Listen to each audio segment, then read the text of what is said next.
This is Bob Spitz with Management Success. I'm on with some friends of mine, Steve Eck from Eck Automotive in Chicago, Nancy Knight from Knight's Automotive in Ledgewood, New Jersey, and Kate Jonasse from K-Tech up in Sebastopol. Notice how I said up because I'm in Southern California, up in Northern California. And this is the first in a series of podcasts that we're doing regarding car count. What affects car count? What is that all about? And we're going to just have a discussion about that. You know, the first thing we want to talk about, though, is car count doesn't live in a bubble. It's not this thing that's external from the rest of your business. Car count is actually the result of all the things that you do in a business. And really, there's 5 areas of your business that affect car count. And these are your marketing efforts, your sales and your customer handling, your customer encounter, your customer service, the production area of the shop. Even though technicians sometimes don't believe they have much to do with car count, they have a lot to do with it. Quality control of the vehicles and of the business itself. And then, of course, public relations and the delivery of the vehicle back to the car, and then the external public relations that you do. And I've got an ace here on with me about that, and that's Steve Eck. But before we get into all of those different 5 areas, which are really going to be the additional episodes that we'll do, first and foremost, these are all, I would call them manifestations, these 5 areas, and they are all under the most critical element, and that would be ownership of a business, the attitude of the owner towards customers, towards customer service, and management styles, and what kind of culture or what kind of attitude or atmosphere do you create that creates something that is customer friendly and it's customer centric as opposed to be technically centric, which too many auto shops are. They're very tech centric and they're not customer centric. And that's what we're going to be talking about today, is just that very high-end viewpoint of ownership and management in a shop. And I'm going to put Steve Eck on the spot because Steve and I have done this a lot together. And I'm going to have him start the conversation about that atmosphere that gets created in a shop and how it is driven by the owner of the business and management of the business. So, Steve, what are your thoughts on that? I think your shop is a reflection of you. Each shop is a reflection of the shop owner. It's their personality. It's how they see things. It's all of that. It's not a sterile environment. So if you're really enthusiastic and friendly, that'll translate into your business and into your employees, and you're going to create that kind of an atmosphere. And that's where it all starts. It starts at the top. Right. Now, Steve, you and Kate both have very technical backgrounds, where Nancy's is more of a marketing background. So there's that transitional period, I think, for any owner of an auto shop who starts from a technical background, then opens up their own business, to shift from being very tech-centric to customer-centric. Yeah, that's I have to say that I think Kate and I are at a little bit of a disadvantage in this case, because it's so easy to fall back to what you know well. It's just easy for Kate and I to jump under a hood, but that is not going to help the business at all. So you have to really be focused on being the business owner, and letting your personality play into the business and disconnecting from the technical end of it. Okay. Well, what have you done as far as instilling your viewpoint in your employees as far as friendliness towards the customer or your attitude towards customers? Have you adopted policy? Do you have meetings? How do you get the rest of the team on the same page with you as far as the importance of customers? First, you have to talk about the importance. You have to have meetings about that. But that you can't. You can tell them, yeah, we have to treat the customers right. But I think you have to show them more than anything. You have to be the leader. Personally, I love everybody. I love customers. I talk with everybody. and they're doing that, and they can see that. And I tell them every time you get an opportunity to have an exchange or a conversation with a customer, make it a good thing. Make it a deposit rather than a withdrawal. Even if you're a tech and the customer is walking by the bays, definitely, say hello. My techs go out there, they'll say hello, can I help you? They'll go, yeah, sure, where's the office, or can you show me the office, or start talking about the car. And the tech will go, oh, here, let me walk you over there. And this is just what it takes time, because they see me doing that, and then they adapt to that. Nancy, what do you think about that?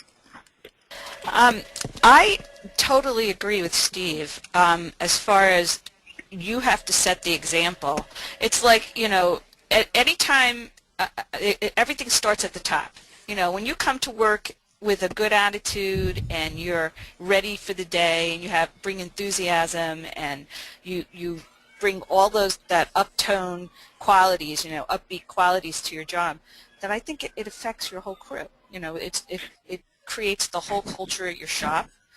Your daily meetings, they're almost like pep talks. It's like you're like the coach and this is your team, and you're going to go out and win today.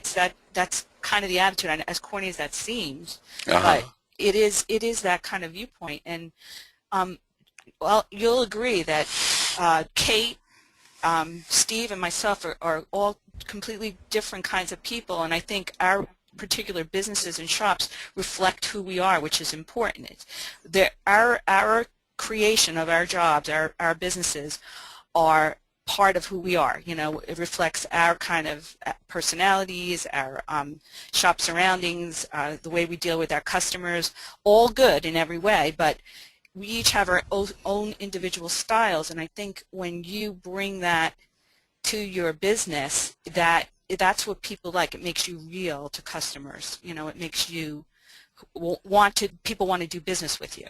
You are someone who could be trusted. You are forthright. You're absolutely happy. Let's face it, auto repairs are not always pleasant for people, but if you make it a good, pleasant, upbeat experience, they come back. It's just as simple as that. Right. Now, Kate, you can jump in anytime you want. Your situation is a little bit different because you are not at the shop full time. Is that correct? That's correct. I have a manager. I do live on premises, so I am at the shop frequently, but mostly not in large spurts. What I do in my shop is I've trained myself over the years to speak in positive terms. And everyone picks up on that. For example, I'll say, yes, we can do that. Yes, we do. Yes, we will. Instead of focusing on, no, I can't do that. No, I won't do that. We talk in the positive. And if you do it long enough, it becomes a habit. And people pick up on that, whether it's subconscious or whether it's conscious. I don't really know. But that's how I communicate with my staff, and that's how I communicate with my manager. And at least my manager, has picked up on that. And he communicates with me that way, and he communicates with the team like that as well. And then that in turn, we also, when it comes to staffing the front, the people that are directly in contact with the customers, you have to, number one, have the right people, and then you have to train them. And also, they do pick up on that can-do attitude. When we answer the phone, no matter what the customer says, yes, we can help you. We can absolutely help you with that. And then you find a way to help them. So that's a lot of who we are and a lot of how we do business. Another aspect of that is there's this thing that we sometimes say, it's we want all your business, not all your money. We don't say that to customers, but it's kind of like that's another aspect of how an owner or a manager's philosophy will spread to the team. Right. It's so easy to get caught up in buzzwords and slogans like customers are number one or services are number one priority. But if you're not getting employee buy-in to that, well, then they're just words. And, I've worked in a lot of different environments over the last 40 years in this business. And I've worked with owners that were very customer-centric, and I've worked with owners who were not customer-centric at all.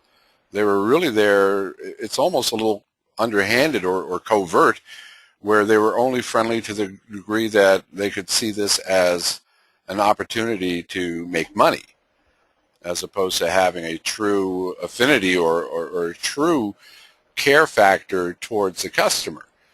And I think that really comes through to the customer, because nothing rings like the truth when you cultivate and you adopt the right policy in the shop or the right viewpoint towards customers. Because, correct me if I'm wrong, I mean, it was always my experience that good customers are looking for relationships. Yes, yes, they definitely Absolutely, are. You know, absolutely. I want to jump in here and just go back a few moments, because Nancy said two things that need to be emphasized. Is people, you have to set up your shop where people want to do business with you. I mean, that's the bottom line. They want to. And then the second thing Nancy said was an experience. Yeah, every time a customer walks in the door, it should be an experience. It doesn't have to be over the top, you know, bells and whistles, but a positive experience. Right. Exactly. And I think you got to emphasize on those two things. That's just huge. Yeah, you know, and there's something I think is not emphasized enough, Steve, and I know you practice it, and I think all three of you practice it, and that is you can never put too much value on just a smile. Exactly. Pleasantry. Being happy and personable, and, you know, it just as people come in, just acknowledging people. You know how huge that is. You know, you could have 4 people online. Well, it seems like, you know, the customers are dropping off all at once or whatever. Just acknowledge each person as you're dealing with the first customer. Those are little kind of niceties that don't exist today. You know, there's a lot to be said by those basic, be courteous, you know, kind things. It's amazing how much people appreciate that these days, because they have too many bad experiences out there in their lives and in the world, you know. Here's an exercise, and I say this often around the shop, is I say people could hear you smile over the phone. They can? Yes, they can. So here's an exercise. Next time you're on the phone with somebody, think to yourself, is this person smiling? Is this person happy? Are they pleased that I called? Do they want to talk to me? And you'd be surprised that you're probably right 100% of the time. Right. And it's the same thing when people are calling you. Mm-hmm. They can hear if you're smiling. They can hear if you actually want to talk to them. Right. Exactly. So then let me ask you this question, Steve. Well, any of you can answer it. It's one thing to pick the right people up front who are usually people type of people. They like dealing with people. They like sales. They enjoy that. That's not necessarily true with technicians. A lot of times people are technicians because, one, as the old joke goes, cars don't yell back, and they don't have to deal with people. They're very happy dealing with the car. So how do you instill that with your technicians to maintain a friendly relationship, or having that general policy of maintain friendly relationships with the customers? Can I jump in first here? Go right ahead. I recently hired a technician not too long ago, and I'd had him come in for 3 interviews because I want to find out his tone. And he was so excited in the first one, I thought, you know, I don't know if I'm buying. I don't know if this is, you know, acute or chronic, or, you know. Or if he's just being manic. Right. So after the 3rd interview, the one tech that's been working with me for years said, hey, I was standing upstairs listening outside your office, and you interviewed this guy, and the whole time you actually never talked about cars. I said, I know. And he said, aren't you concerned about his experience? I said, listen, I can look at his resume. I can see his experience, and I've done my due diligence and followed up with previous employers. I said, I'm more interested in the person. I can't, I mean, you can't make a person be high-toned. Nope. So I want to hire a high-toned person. You said, how do you instill that? Well, if you get a high-toned person, they just adapt to that. Right. That atmosphere, that being in your shop. Right. I don't care how much they know about cars. If they're not high-toned, I don't want them. Yeah, they're not going to be part of the team. They're not going to do the little things that make the environment a safe and productive environment, one where everybody gets along. You know, simple things like if you see something needs to be done, you just do it. You don't wait for someone to tell you to do it or ask to do it. You know, you just do it. We were joking about that one day watching videos on VMT, and I'm not going to mention the shop because I don't want to embarrass him, but outside the first bay, you could see smoke coming out from under the hood of the car. And on the camera, you saw one tech walk up, look at it, walk away. You see another tech walk up, look at it, walk away. And by this time, I mean, it's billowing. And finally, the owner finds out about it. He goes running out there with a fire extinguisher, and he puts it out. So, you know, it's having that right atmosphere and encouraging people to not be spectators to life. If you see something that needs to be done, well, any job is your job when it comes down to it. And we've got to have those kind of people in our environment, don't we? And they're high responsibility type people. You know, they take responsibility for their job and their post, and for also the shop, the whole team. You know, they chip in where needed. That's the important thing. You know, like you said, they'll notice something, and even though it's not their responsibility per se on a daily basis or part of policy or their hat, they'll like help out if they need to jump in and do something. That's just the level of responsibility. And those are mostly the people that are uptone. They make it pleasant in the shop and pleasant to work with. That's what you live for. Yeah, because I think customers can feel that, don't you? Absolutely. Mm-hmm. Absolutely. Oh, sure. It's a care factor. It's just, you talk about that all the time. It's care factor. That's all. Yeah. You know, we used to joke about this when I was in New York, and, you know, New Yorkers sometimes get a bad rap of being antagonistic. Well, you know, some of them are. But, you know, it's the service writer and someone else is standing behind the counter, and someone is having trouble outside in his car, and the service writer is sitting back and saying to the guy next to him, he goes, let's see how long it takes this genius to find the front door. You know, that's not the attitude we need in employees when it comes to being customer-centric. Hey, think about this one. Say you go to a restaurant, sit down to eat a meal, and you notice that the wait staff and the bus boys and everyone that works there is really low-toned and really don't care. Yeah. How ready are you to bite into that food? Yeah, exactly. You don't. I'm like, oh, who cooked this? And, you know, Yeah. like, oh. Now let me ask you this question. Maybe Kate, maybe you have an answer for this one.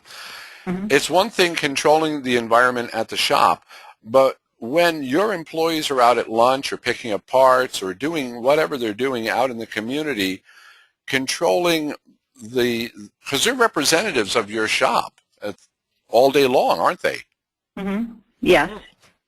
So how do you maintain some kind of control over their appearance or how they look or how they're presenting themselves outside, which is a reflection of you and your business? Well, as far as what we do in my shop is I don't really have any control over necessarily what they do outside the shop, but while they're in the shop, we can affect their thinking. And so my manager and I both, in meetings and in person, we just continuously spread what we're about, you know, about doing good work, and we let them know that, hey, you're representative of us when you guys are away from the shop.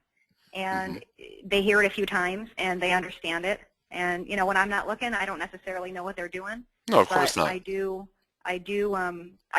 think, I get the impression when I look at them and we talk about it that they do understand to a certain extent that they are representative of the company, and that's because they're good people. Because I've hired good people. Mm-hmm.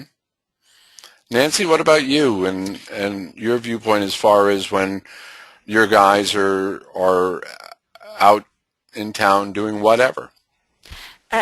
We do the same thing in our meetings, you know, in our daily talks, and just you're a representative of the business. You know, what you do, I can't control what goes on beyond these walls, you know, obviously, but just think about wherever you are. You're a representative of Knights Automotive, and I'd like them to carry cards. I'd like them. We have these little referral card things too to hand out. I mean, you never know when you're out and about. And I'm not just talking my service writer or service writer assistant, technicians also. Promote in that good way. Not just like you're out for business, but hey, this is who I am. If you just start talking to people, that gives them a sense of you're part of this business. You're part of Knights Automotive, and it's not that you're looking for people's business, but hey, if you ever need any help or you have a problem, here's my information. It's just a good practice. It gives them a sense of, you're right. I need to think about my behavior beyond here. I need to think about representation. I'm part of this team. I'm part of this business, and they all participate. Wheels to Prosper. They all are in on that, and we have our event, and it's all part of being out in the community, and people get to know who they are. I have customers ask specifically for certain technicians. I'm like, Mike, can I thank Mike, and whatever. It just makes for a good rapport, and it validates the technicians who don't normally get interaction with the customers. They don't really talk to the customers. That's not how we're set up. We don't have that. We have that policy, but we have certain customers for 30 years, and they have that, it's almost that personal experience. So I may be unique that way, but it seems to me that it makes all of the employees feel like they're part of that bigger whole, of the business. Right. And it gives them the sense to think about their actions outside of the shop. That's how I look at it. Sure, you're cultivating ownership there. Right, exactly. It's their business too. Exactly. And that's a great point, Nancy, because when the techs go to lunch and they're wearing your shop's uniform and it's got your logo on it and their name, people see that. And my techs tell me all the time. They say, hey, I ran into so-and-so when I was buying a soda down the street, and they're going to bring their car in. They saw my shirt, they asked me where I worked, and now they're going to bring their car in. Exactly. Right. What about you, Steve? Because you're very community-oriented. Oh, yeah, my guys are always in the community I'm in is really a trendy, hip area. So my guys are always in it, like after hours, this is where the area you want to be in. But I go back to when I hire people, and my guys that are here now are really high-toned. They take a lot of pride in their work. They take a lot of pride in themselves. They don't walk around with dirty hands. They'll wash their hands. They'll tuck in their shirt. It's just being a person that takes pride in themselves. Right. And when they're out in the community, they want to look good for themselves. And that's the kind of person I want. And I pay them handsomely because I want that person, that's the person I want to attract. Yeah. And I'm so happy you brought that up about the dress code. Exactly. Because, I am a consumer. I don't work on my own cars. That doesn't happen. And I was in, I don't know, I think it was a hardware store the other day, and there were two techs in there from a local dealership, and they just looked like the dregs. And I really couldn't believe they were walking around like that, because it reflected so poorly in my mind on that dealership. But I think it reflects poorly on the person, too. Oh, absolutely. It reflects terribly on that person.